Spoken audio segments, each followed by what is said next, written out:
Good morning, good afternoon, and good evening.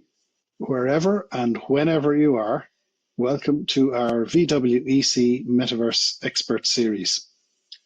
We are so glad to see you and have you join us for today's very interesting presentation and discussion. For any of you who are new, our website is now posted in nearby chat, and you can also find VWEC on many of the social media channels. We're pleased to offer our Expert Series presentation in both text and chat. Subtitles are available on our YouTube live stream. I would also ask everyone else to turn off your mics during the presentation, and you can turn them on again for the Q&A afterwards. You should also know that the talk today will be recorded and posted to YouTube, along with all previous Expert Series presentations, and I'll give you a link to that at the end of the talk this evening. Speaking of signs, we'd like to know how you find out about our events, so please notice our survey plant, which has a quick survey that's a really great help to us, and if you would, please fill that out, and feel free to send along any comments you might have. So as usual, after our presentation, we will move to the deck for a more informal conversation and social time for those who are able to stay. If you can't stay, that's okay, don't worry. So let me thank you all for joining us for this very interesting presentation, and I'm really happy to introduce our expert speaker for today. Sophia Sakura is a social ecosystems designer whose work explores how people solve problems together through community. Trained in an engineering discipline, she brings a systems perspective to the design of living social environments. So allow me to hand over to Sophia. Thank you very much, John. Hello, my name is Sophia. Hi, Nellie and G. I'm going to introduce a new developmental framework and ecology for participation in communities, and I'm going to ground it in a community I've built. Here's what I'll cover today. First, a brief introduction to myself and my background, then the origin story of the Coffee and Coworking community. I'll share what I mean by participation in communities and developmental framework in this context. And then I'll introduce the developmental framework for participation in communities. Then I'll walk you through Coffee and Coworking as a living example so you can see how the framework plays out in practice, how the socio-tech infrastructure maps to stages of participation. I'll finish with how all these elements form a living, responsive ecology that you can design. About me, Sophia Sakura. I'm a social ecosystems designer. I have a master's in an engineering discipline, but my true calling has always centered on people and how we solve problems together through community. You could call this, rather than engineering of inert systems, the engineering of living systems, because people and society are not inert matter, they are living systems. And the work of Francisco Varela and Umberto Maturana has been very formative for me in that respect. It's helped me understand and see a community as a living social organism, and it's enabled me to make a lot of breakthroughs in my work. Some of the things I've done. I've built a pattern language for conflict resolution in communities. I created a system for job creation in communities with multiple levels of deprivation, for which I won multiple awards. And I've coached people who've made massive impacts in the world, helping them find their place in this system of life we're all part of. When I first joined Second Life back in 2006, I initially engaged in online collaboration experiments with my peers. But real life got busy, and for a long while, Second Life mainly served as a respite from intense real-world work. So for a long time, I kept myself mostly to myself here, me and over 40 kitty cats. In 2020, the pandemic abruptly put an end to my community work in the physical world, and by 2023, I realized I was lonely. I resolved to become more active in Second Life, and I started to reach out to people.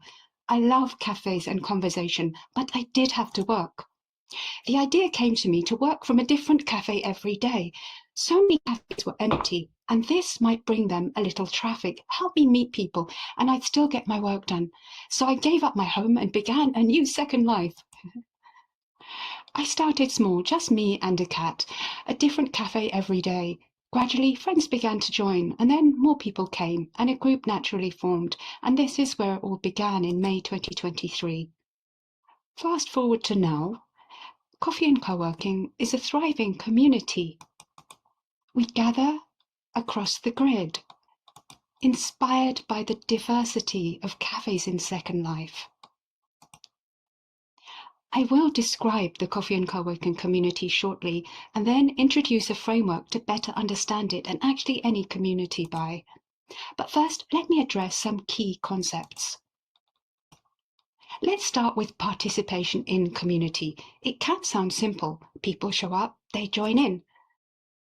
In my time in Second Life and also in real life, I've seen many people feel despondent after starting a community that didn't take off or a venue that stayed empty. And I saw many communities implode, and I felt sad because I know how heartbreaking it can be. This is my vocation, and I really wanted to help. And after 3 years of building Coffee and Coworking, I sat down and distilled my understanding and experience of what has worked into a framework that people can apply to their own community to increase the level and quality of participation. And the first key point is that participation in your community doesn't happen without learning.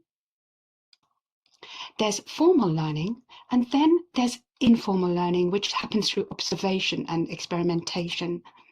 But there's another important axis, and that is content type. On the one side, domain-specific learning, which in our case involves co-working skills, hosting skills, and how different cafes work. And on the other side, equally vital is meta-learning, which is all about how to nurture community itself and how to be in community, what I call interbeing. These community building meta skills are rarely taught in society, and even if they are, it's not often from a living systems perspective, yet they're central to how I've designed this community. If people are not aware of this layer, they won't be present to this extra layer of learning that accompanies the domain-specific knowledge at every level. And if so, they won't put in place the structures to ensure that the community develops in parallel to the activity that they're doing together. The developmental framework I'll show you guides both layers through the right stages. From here on, whenever I say learning, I mean both. So that's the social layer. Now, what about technology? Technology is a core component in community building, especially in online ones, but if not carefully integrated, it can alienate. There is now an enormous gap between what technology promises and people's willingness to adopt it. We bridge that gap by creating trust through integrity, which emerges from behaviors such as transparency, follow-through, and healthy governance. This creates the conditions for effective collective decision-making and a healthy uptake of the tools you develop. Given that we're in a 3D world, I've been intentional about using tools that leverage the beauty of 3D space. I create in-world artifacts so people can remain within Second Life if possible, benefiting from immersive affordances. You can see 3 examples here, which we will come back to later. All of these elements, the social structures, the technology, the trust, form an ecology rooted in collaboration and care. I'll come back to that word, ecology, at the end. So I'm delighted to introduce a framework and ecology for participation in communities. This will be helpful for your own community building. This framework captures the evolution of participation in a community, how a community can develop along a spectrum. I'll show you how you can recognize where your community is within it. The question marks represent what you can do at each stage to increase both participation and the quality of participation in your communities. Along the x-axis, we have stages of participation as they evolve with time. The y-axis represents extent of participation. The first stage, stage 1, is that of a student. Stage 2 is what I call a tentative participant. Stage 3, a confident participant. Stage 4, a committed participant. And the 5th stage, a steward. You can see that there's a shift from observation to active participation to more commitment and ultimately to stewardship. Stewardship is a word we use in community building for leadership, co-stewarding being shared leadership. Stewarding a community implies a nurturing, custodial approach to leadership rather than an authoritative or ownership-based one. You can look at this both at an individual level and as a community as a whole. Coffee and Coworking, as I see it, is currently transitioning between stage 4 and 5. There are a minimum critical number of committed participants, and we are introducing structures so that we can work together to steward the whole. The point to mapping stages like this is to ensure that you've optimized your socio-tech infrastructure to best support and enable those transitions, and also that you do so in a way that delivers on your purpose and the implicit promise of that at every stage. This is a lot, but you do not need to do it all in one go. Deliberate design and then organic application is the key. There will be a healthy pace at which you can do it. Let me first introduce you to Coffee and Coworking. What is Coffee and Coworking? Coffee and Coworking is a way for people to meet and work on their own thing with the company of others. Body doubling, a term from the ADHD world, describes the calming and regulating experience of simulating proximity through on-screen presence of another person or avatar. Essentially, the presence of other humans helps. It can motivate people to get things done. Sometimes it's just more fun together. And there's coffee. Who are we? We're a community of 230 people in our Second Life group, with another 120 Discord server members, a good number of which overlap. I will jump back to this slide. Our community comprises 3 key roles: cafe goers, cafe owners, and session hosts, all from diverse backgrounds and time zones. The roles can overlap. A person can be all 3. These are real humans sitting behind a screen somewhere who benefit from sitting with others, editing a document, reading, taking a moment. We curate a partially rotating list of up to 50 cafes that we recommend for co-working. Cafe owners who are part of our community and are drawn to our purpose can apply to be member cafes who we prioritize in our venue choices and who remain on our recommended list. Members initiate impromptu sessions and run regular ones. I've developed several tools to support participation for each role, but before I share those tools, I want to ground them in the words of our community itself. The greatest thing about this group is how laid back and nice everyone is. Well, that plus coffee. Even just the thought of coffee is enough to make me happy. Thank you so much for all you do with CNC. It's such a great group of people.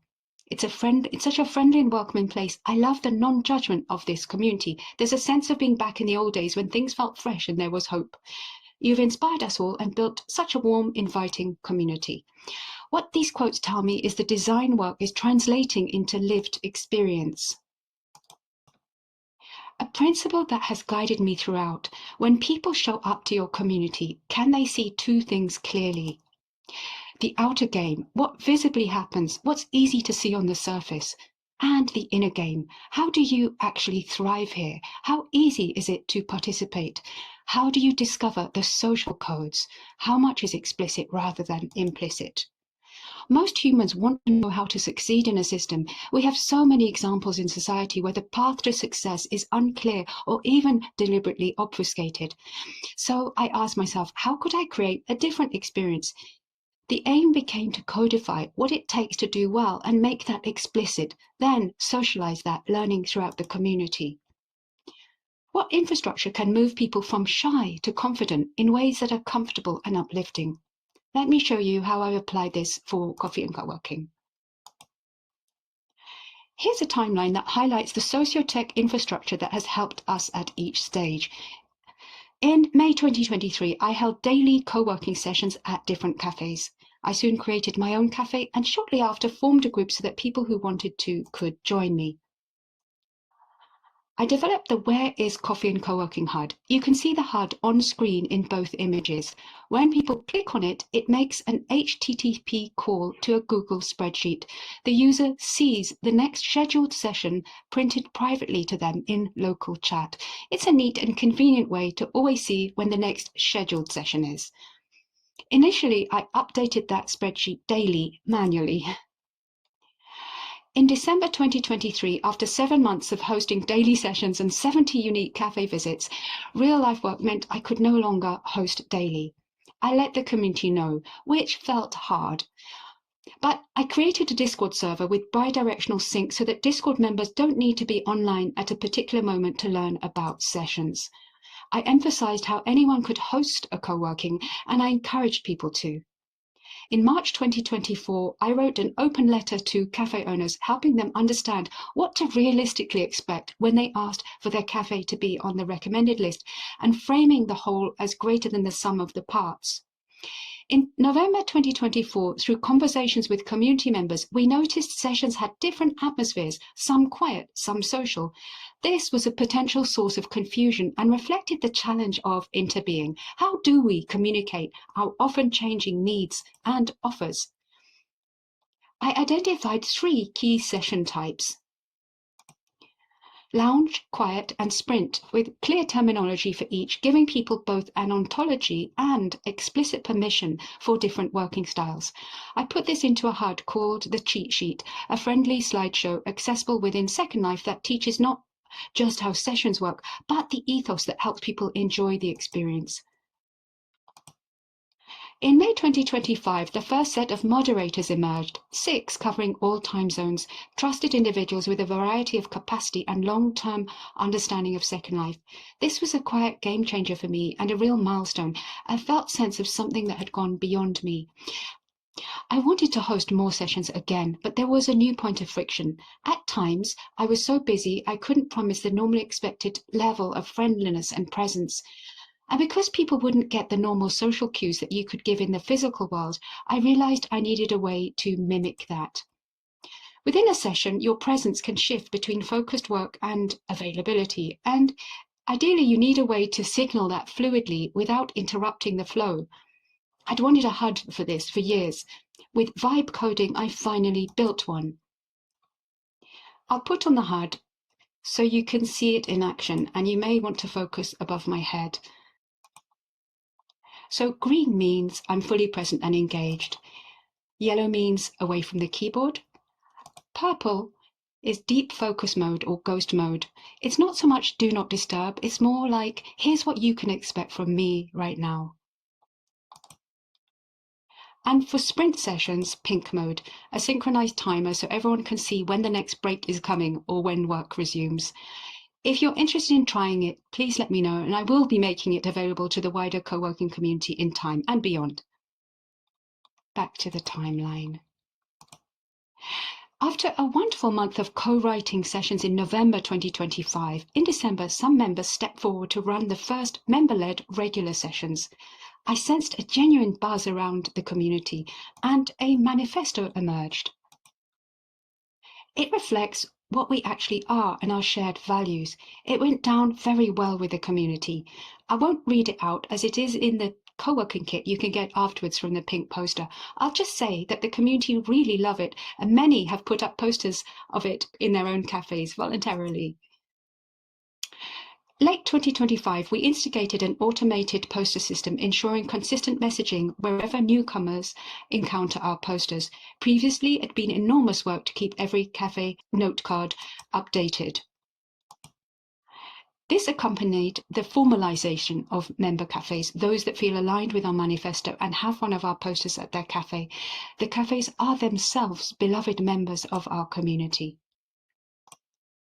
We also extended the notification and reminder system to include those on Discord, supporting member cafes with the heavy lifting around this task.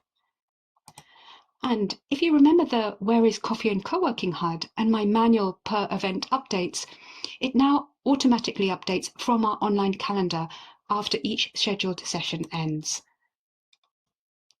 In March, I created a group joiner tracking system, enabling us to personally welcome new joiners, which was a very gratifying step. We then ran our first 2 community days, Bond and Brew in April, an opportunity for people to get to know each other beyond co-working, and Behind the Beans in May, a chance for members to be more involved behind the scenes.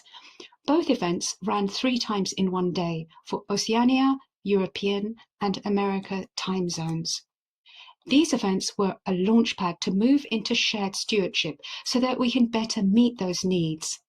The next level of needs for the different roles were emerging. This demanded a new structure, and we will come back to this later. Now we'll go and actually use the participation framework. I will walk you through how the infrastructure that we gradually put in place maps to participation stages. I'll show you how this works in Coffee and Co-working, and then I'll show you how to apply this framework to your own community. As you can see here, there are a set of guiding questions on the left, which I will come back to soon. We mentioned that we have 3 key roles in Coffee and Co-working, represented by the icons at the top left of the slide: cafe goers or participants, the coffee bean, cafe owners, the little sloth offering coffee, and session hosts, the axolotl in a teacup, very relaxed. For each role, we will separately step through the questions. This helps you identify what to do at each stage for that role to support transitions in a way that delivers on your purpose and your promise. This works as a generic framework that you can apply to each of your key roles for each of our key stages. Before we go to see how we apply this for Coffee and Co-working, I want to draw your attention to the 4th question, learning. If you remember, there will be 2 types of learning going on in your community. In addition to the domain learning in the left-hand column, there is always the community layer of learning. So for each stage and each role, we will always have 2 answers to the question about what is it we want them to learn at that point. For example, for a mesh building community, the domain-specific question might be how to find out about mesh classes, and then the community building question could be about understanding that there is a caring code of conduct. So looking at how we applied the framework to Coffee and Co-working, because I have limited time, I'm going to go through the first 2 stages for one of the 3 key roles, our cafe goers, represented by the coffee bean and the lady sipping coffee. Stage 1, the student. In our case, students are what we call possible participants. They've discovered our community and might stick around. They might attend co-working sessions. What action do we want them to take? Well, at this stage, we want them to learn about us. What is their need? Clarity. They need to make an informed choice about whether this is for them. What experience do we want them to have? A gently inviting and light-hearted one. The learning is informal and hopefully inspired by their curiosity and our engaging materials. And what specifically do we want them to learn? Well, in relation to Coffee and Co-working, the domain layer, at this stage, we want them to learn the basics, the 5 W's: who, what, when, where, and why. But as we mentioned before, there is also another layer of learning happening. At the student stage, the generic question at this layer is how to recognize community itself. You want to show aspects of community that are there in a language that meets people where they are in their experience of community. For one thing, people may have had bad experiences at a personal level. They might think they can't function in communities. People might recognize that there is something good happening, but are not able to articulate why. And people might have little lived experience of real, wholesome community in a world of individualism and social media where these skills are not often trained. Through careful and caring framing, for one, you're offering the possibility of a positive experience for them as an individual. 2, you're helping them to learn what makes it good. And 3, you are recalibrating their expectation of what is possible for us all by a healthy community, by connecting them with the deep imprints that I do believe that we have inside, even if forgotten for a long time. So at this stage, it is visualize Coffee and Co-working, help them recognize the community that is present. What support can we give them? Well-structured, clear, lively information. For Coffee and Co-working, our All About Coffee and Coworking note card is a way to give them a sense of the whole. Our coworking kit has navigation tools, and our manifesto puts a stake in the ground for what they can expect. It helps them make an informed decision. For the question of technology, normally it's very hard to know who has joined your Second Life group. They can remain unnoticed. If they're in the wrong time zone, they may never easily even see any group notices or group chat. They may have the mistaken experience that the group is dead. The new joiner script means I can welcome people personally. I can make sure they've seen the information, help them see there is community there, and sooner recognize its shape. In this way, I can support their process to decide if this is for them. How do you apply this to your community? You'll need to think about what the key roles are. And then, in answering the questions for each stage, for each key role, you'll be able to help potential members quickly determine whether this is a community for them. And it will help you identify what you need to put in place to help them as they progress through the next stage, to the point that they feel they belong, and how you can support each transition so that they remain satisfied, and make sure you deliver on your core promise at each stage. For the second stage, the tentative participant, this would be someone who wants to go to a co-working session. They've moved from possible to genuinely wanting to act, but they might feel shy. My goal is to support that first action with confidence. What action do we want them to take? Well, it's to go to a co-working. What's their need? Confidence. What experience do we want them to have? A reassuring and welcoming one. What is the body of learning? Well, there's practical knowledge about how to use the tools and to find the session. And then for the community building layer, they're discovering how to be in this community. We want to make some of that social coding explicit. This way you level the playing field and expand people's capacity to participate. So what support do we offer? Well, practical help to get to a session, and then addressing how to be in this community. Well, we model healthy participation. Our experienced hosts and participants effectively model sessions for newer members. On the technology side, the cheat sheet represents an ontology of session types, helping people understand the language and discover a variety of sessions that could meet their needs. The Where is Coffee and Coworking HUD helps them get to a session. Your artifacts at this stage, note cards, HUDs, and welcome messages, both contain practical information and elements of this community building layer. You're teaching domain knowledge as well as interbeing skills. As people share and discuss these artifacts, they socialize the learning, deepening it for everyone. And as you can see, I've mapped participation stages for our domain. This time won't allow me to go into full detail, so you'll need to do this for your community. But you can do that by answering these same questions for each stage and for each role. And the details will be unique to you. I would like to show you another pattern though, and 3 key points that I think will be useful to you. The first is about rewarding and supporting the extra responsibility. We've gone down with the questions on the left, but I would like to also go across. Across the stages, we have student, tentative action taker, then confident action taker, where people show up to participate in different ways more frequently. They may progress to committed action taker, where they offer regular sessions or initiate something new. Either way, stepping into more commitment, and that commitment carries responsibility, and that deserves a level of support. Secondly, notice that for the learning question, I have only highlighted the community building layer.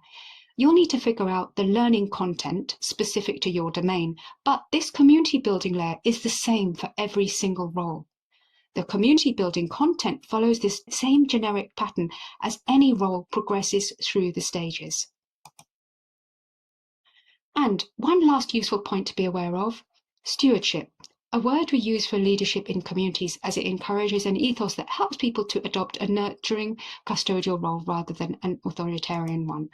I don't have time to step through the questions for the remaining stages in depth, but I want to highlight the final stage, co-stewardship, where people step in fully with you to shepherd the community together.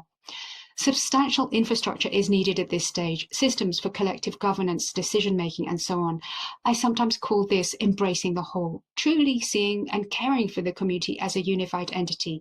You can accomplish remarkable things together at this stage. Working through these questions in the framework will help you understand how each stage differs, manage people's expectations, and better deliver on the promise of community. And this will build substantial trust. Since I initially presented these ideas in March in Coffee and Coworking, we've actually reached this stage. It's still very early days, but I thought I'd share our approach, albeit being early days of this transition. You will remember that I mentioned that the community days emerged the next level of needs. These were, for hosts, a hosting guild to support the newly recognised role of hosting. For co-workers, a buddy system for mutual accountability and support, and a way to get to the full range of cafes. For cafe owners, more discoverability for their cafes. For all, a means for any community member to post their own impromptu sessions, fully integrated into our calendar and notification systems in both Second Life and Discord. For the new community structure, there will be a watering hole, an open forum for any community member to post ideas for community building. Work moves into small project teams who listen to the wider community at the watering hole. A small team of community stewards support the project teams. This is a big moment of transition for this community. And when there's a jump in activity for the community, a window of possibility opens while things are undefined. That window presents a challenge and an opportunity. The challenge is to align particularly new activities so they work together as a whole and integrate them. The opportunity is to lean more deeply into our purpose through shared meaning and story. Enter Coffee Realms. Coffee Realms is our next step in the intentional shaping of meaning and purpose through a collective narrative. A narrative that will build on our manifesto and define a story world in which our particular activities take place. It will also be a light touch game that sits in the world of our community and ties all these activities together, motivating and encouraging a progression in participation, encouraging people to visit different cafes, to support each other mutually, and as hosts, to develop their hosting skills and more. Our HUD will at this point transition from locating co-working sessions to a community engine. So watch this space. The foundation to all of this is trust, built by do what you say what you do. At the domain-specific layer, enacting this builds baseline trust. People see whether you deliver the core things you promise. In parallel, there's a promise of community itself. People want to feel safe and properly governed. There's trust related to being in community together, a sense that as a community you can travel together. It's never about one single tool. And here's the crucial point. If you've truly brought your community along through trust and a caring and deliberately designed progression in participation levels, you'll have the relational foundation to create the conditions for your community to flourish as a healthy ecology. And that's social ecosystems design. My hope is that this will be helpful in enabling your own communities to flourish. Thank you all for coming and for your listening. Thank you, Sophia. Yeah, my last paragraph. Sorry, John, I paused there too long, but just to say that if anyone wants to talk about these topics, please get in touch because I love to anytime, no matter what time of day, year, anything. So thank you very much, and yeah, thank you, John. Come sit down again, and let's open this to the floor. I imagine there will be a lot of questions. That's been an incredibly detailed and fascinating exploration, really, of the development of a community, but not just a community, but also a whole structure and system around it. I'm hugely impressed with the thought that's gone into what's going on beneath the waterline, so to speak, as well as above the waterline. Just to start the questions, I have one question, and I'm just really interested in why you decided to do this. What was it that encouraged you to take on such a huge task and put such a lot of work and effort into it? To be honest, it's because I wanted community myself, and I tend to always look to build it. You know, in all my projects, in my real life work, it's all been about creating community around a topic, around an activity. So I tend to always do that anyway, no matter what I'm doing. And I wanted to be with people, and you know, I ended up building it around an activity that I was wanting to do. So that's the most straightforward answer. Give us the less straightforward answer. The less straightforward is because I'm really moved by how, honestly, I find that life nowadays can be not easy, lonely, and not obvious how to participate. And I really love the notion that we can learn together how to make things easier, how to help people to do what I think they do want to do, which is to engage more. I think that people have created ways to stay safe because, understandably, the world can be quite overwhelming, and our society, especially through social media, has become a place where we seem to interact in a global sphere, and that rather than a lot immediately locally. And so I do think there's a deep need to reconstitute community and understand together how we build it. And I mean, I think we're all doing it here. I mean, there's so much going on in Second Life, and I feel moved to be here to do that with others. So that's a bit of the longer answer. Great. Well, before we just move on to Val's question, I would just like to say thank you for sharing so much so sincerely. I think it's really it's very brave of you to do that, and you know, the level of commitment is very impressive. Val, would you like to ask your question? So Val's question is, here in Second Life, we have so many communities represented. And sometimes I have heard that there is a perception about communities in competition.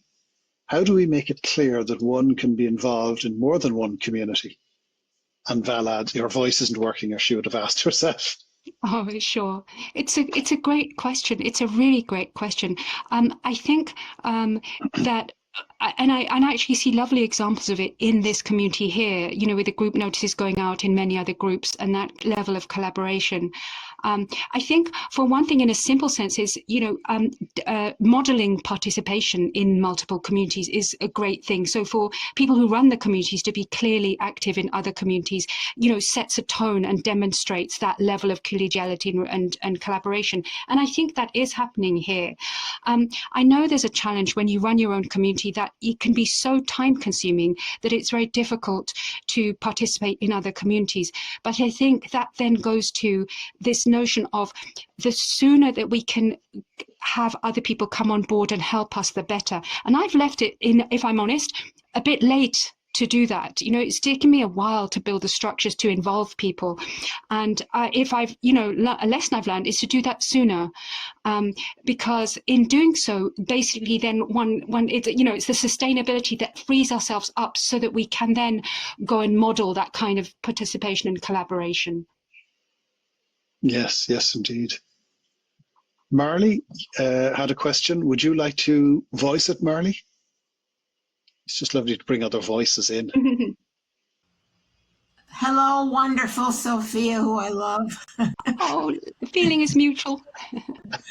I got confused by the use of the word community, and whether you were speaking about all of the CNC cafes as part of one community, or each one of them as a sub-community or community.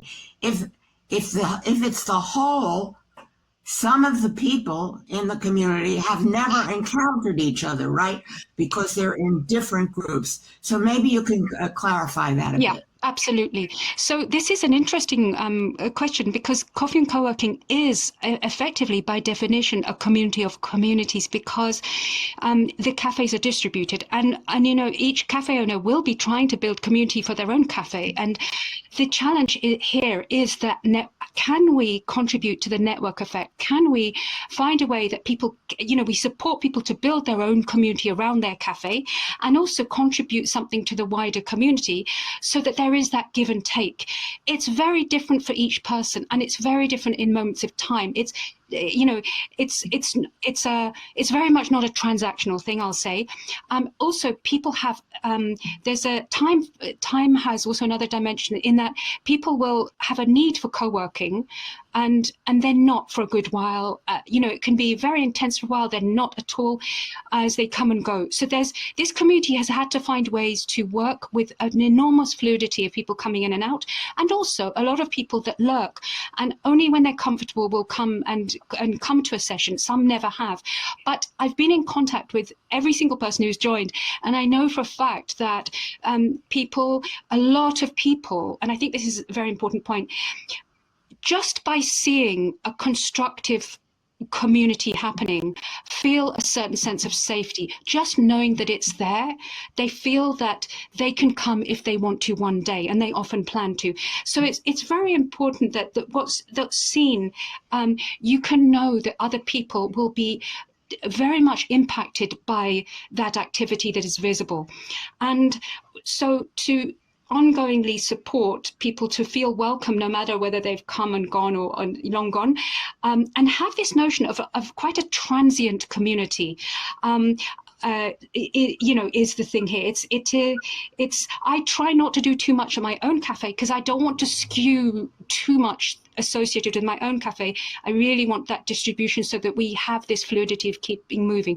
So it's a great question. Thank you, Marley. I'm not sure if I've answered it, but yeah, it's a very fluid, organic community, this one. Eve Engineer shared a really nice quote from Kurt Vonnegut with us. She says, "We are here to help each other get through this thing, whatever it is." And I love that quote. Nelly, you had a question. Would you like to put it to Sophia directly? Sure. Can you hear me? I hope. Yes. Yes, Okay. we can hear you loud and clear.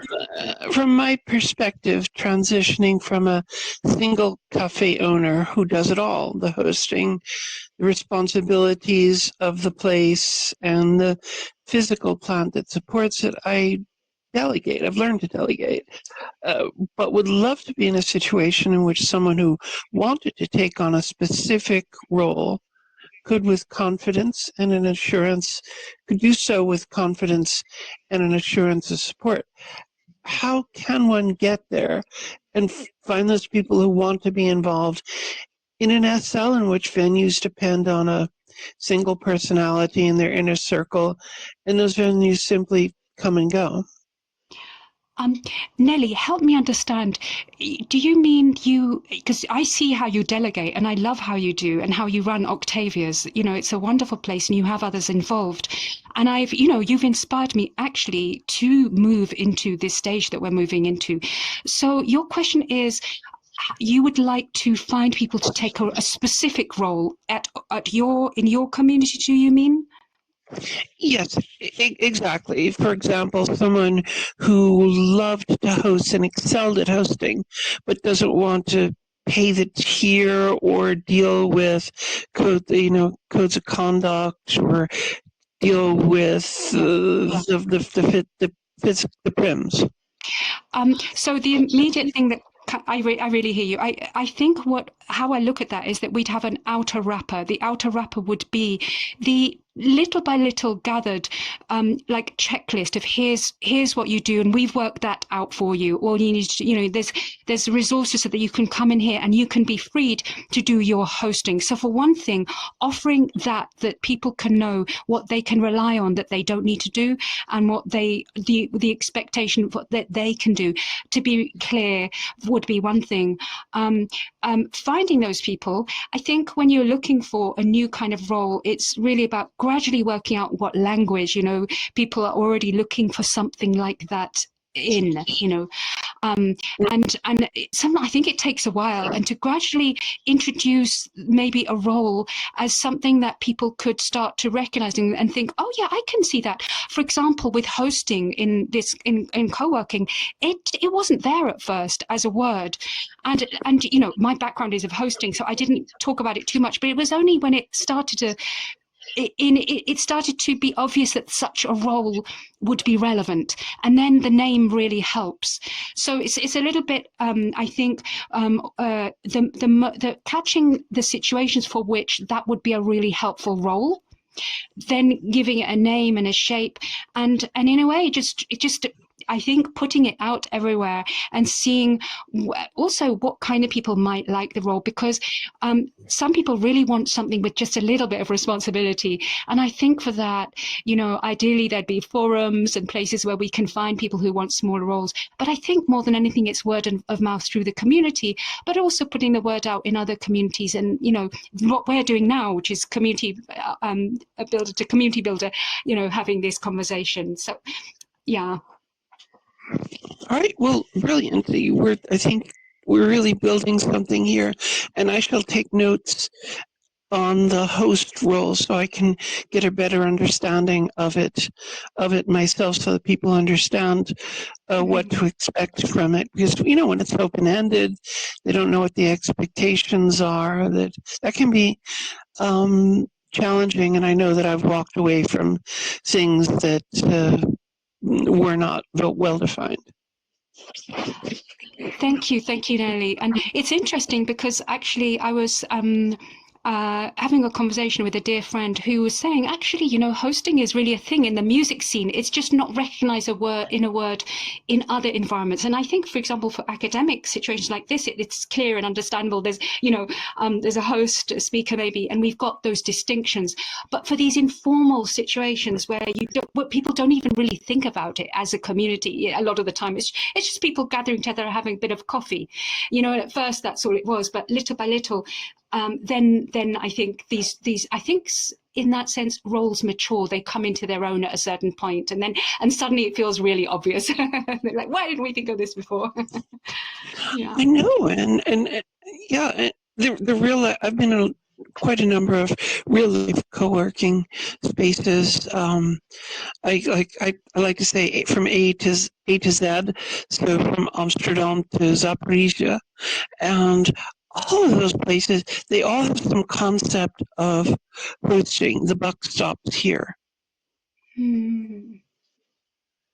I think Stina McGillivray says something to that point as well. So she says the organic and natural, that is really how coffee and co-working group has ever felt.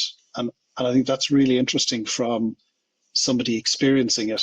But I think what we're hearing today from Sophia and also from Nelly is that in order for that to be sustained, it does actually require some hard work by somebody and some real commitment and development of structures.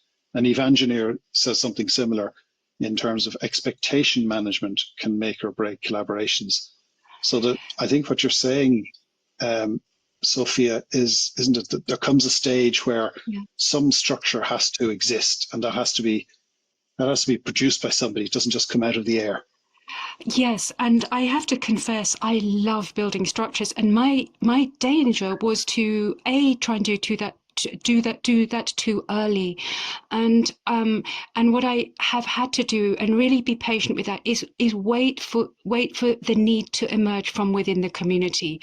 And for almost everything that I've done, I've waited till I have this thing of like, when 3 people mention it, it's I'll act on it. So, but I have to wait till 3 people. Yes, yeah, and then I'll go ahead with it, because that will give me a sense it's not just me trying to impose something; it's something that is emerging, and often that means that then there is some impetus, and other people might want to actually get involved with that too. So yes, exactly. It's a sense of exactly there's a following rather than trying to get out there a bit too much in front. With this transition, I had to sort of do it all in one. It's been a bit more of hello everybody, there's this enormous vision now for our next steps. Yeah, because it's difficult to move to that in a smaller step, because I think I wanted to accommodate different types of roles. Some people will only be wanting to do some administrative support, and other people will really want to be involved in shaping the design. So they're very different sort of teams and arrangements. So I wanted to paint a big picture, and then we can, take a long time to transition into that. And I think in that sense, I've just always said I can't rush anything in that sense. It's got to go at the pace it goes. But then if you have the structures, ideally, if you're thinking about the structures and thinking about the next one, and then just kind of biding your time and waiting, then you'll more easily catch when there is an influx and something wants to happen. Yeah. That's a wonderful insight, and I think that's something really useful that you've understood about the need for patience with community, because we often find in communities that there's one person who drives it and who's so passionate about it that they often forget about allowing others to come along.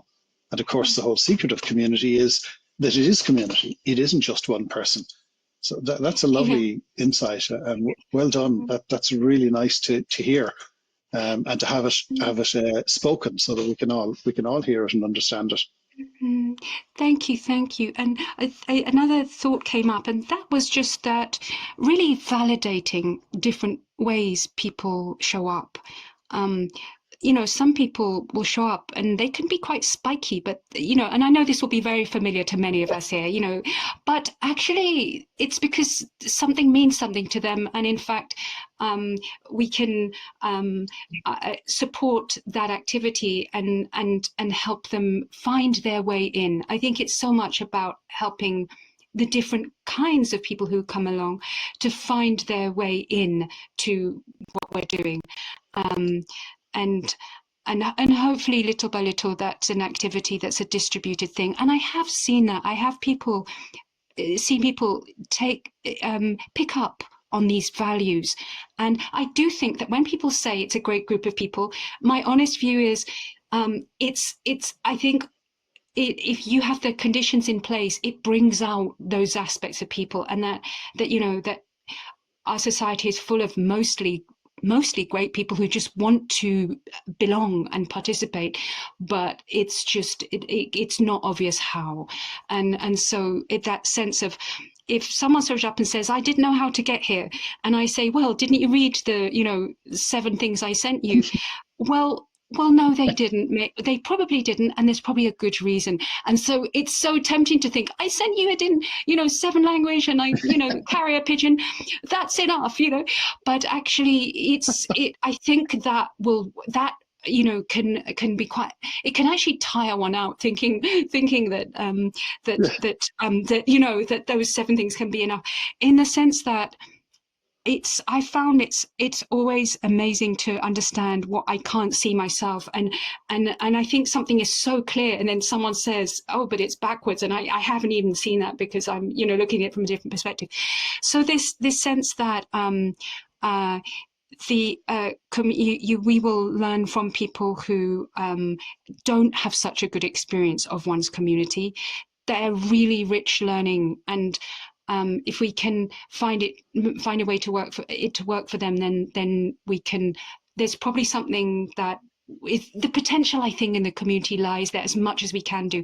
And I recognize that, many of us are doing these things in our free time. This is volunteer work, and it can be absolutely exhausting. And it can be exhausting also when things are going on in the community and things between people are happening and need attention.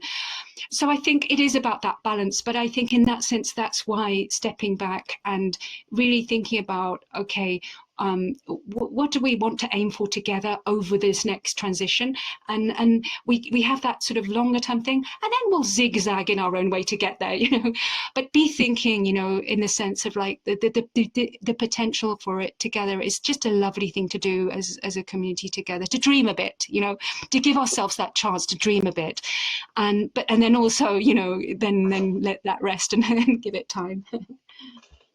Well, look, we're coming to the top of the hour. I think those are lovely sharing ideas to wrap up the formal part of this event with. So, Sophia, I want to thank you so very much on behalf of everybody here for sharing so generously your experience and your thoughts, the mistakes that you made and the things that you thought you might do as opposed to what you learned was probably the best way to go ahead. And it's really so much appreciated that you shared so generously with us today. So please join me, everybody, in applauding our speaker today. Thank you so much. Thank you, John. Thank you for your hosting and your great questions also. And thank you to the audience, to everyone here, for your very warm, supportive comments and all the great commentary. I'm going to really enjoy reading the chat properly afterwards. Thank you. Thank you also to Val and Ellie and Fran and the team here, because you've been very, very supportive, and it's been it's been an honor both times. So I just appreciate very much what happens here, and that we can learn with each other on all these different topics. Thank you. So in closing, can I thank all of you for attending today also? And just a reminder that you will be able to find the recording of today's presentation on the VWEC YouTube channel, which I've just shared the link to. If you would like a copy of today's slides, you can get them on the board on the side of the deck. Look for the sign for this presentation. In 2 weeks' time, on the 26th of June, our next expert series presents a discussion on community building, research and recommendations, featuring Rhiannon Chatnoir, Zinnia Zauber and Lear Lobo. So do please come along to that if you can. VWEC is also pleased to invite you to the community fair, which runs until August the 15th, and that's on the island just behind where I'm sitting. So please do drop in when you have time and see all the things that are on show there, which are equally fascinating. Please also know that we welcome new volunteers to help VWEC, which is open to anyone interested in teaching and learning in virtual worlds. And if you are interested in volunteering, please contact Val Librarian, Ellie Pinion, or Sumoon Magic. To see all the events, please check out the VWEC Plaza events calendar. And I'm going to share a few links with you now to all the various social media and other places where you can get some information about what we do. And you can save that chat if you like. And finally, please join us for our Friday happy hour at the other end of the deck for an informal conversation or Q&A for anybody who can stay on. I know that this is quite late for some people, particularly those in Europe. But if you can stay on, let's walk over now to the other side of the deck and have some social time.